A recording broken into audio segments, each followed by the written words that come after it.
শুরুর 3 ম্যাচে পরাজয়ের গ্লানি নিয়ে টুর্নামেন্ট শুরু করা সিলেট স্ট্রাইকার্স অবশেষে ছন্দে ফিরেছে। টানা দ্বিতীয় জয় তুলে নিয়ে দলটি নিজেদের হারিয়ে ফেলা আত্মবিশ্বাস ফিরে পেয়েছে। আজ রবিবার খুলনা টাইগার্সের বিপক্ষে দারুণ এক ম্যাচে 8 রানের রোমাঞ্চকর জয় পেয়েছে সিলেট আন্তর্জাতিক স্টেডিয়ামে টসে হেরে ব্যাট করতে নেমে রনি তালুকদার ও জাকির হাসান দুর্দান্ত ব্যাটিংয়ের সুবাদে 182 রানের বিশাল স্কোর দাঁড় করায় তারা। জাকির অপরাজিত 46 বলে 75 রানের ঝলমলে ইনিংস খেলেন।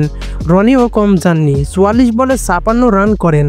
খুলনার হয়ে আবু হায়দার রনি ও জিয়াউর রহমান দুটি করে উইকেট নেন।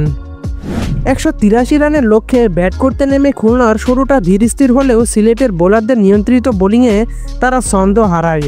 ওপেনার উইলিয়াম বস্তি তো 43 রান ও মোহাম্মদ নওয়াজের 18 বলে 33 রানের ইনিংস সত্ত্বেও 174 রানের বেশি যেতে পারেনি খুলনা।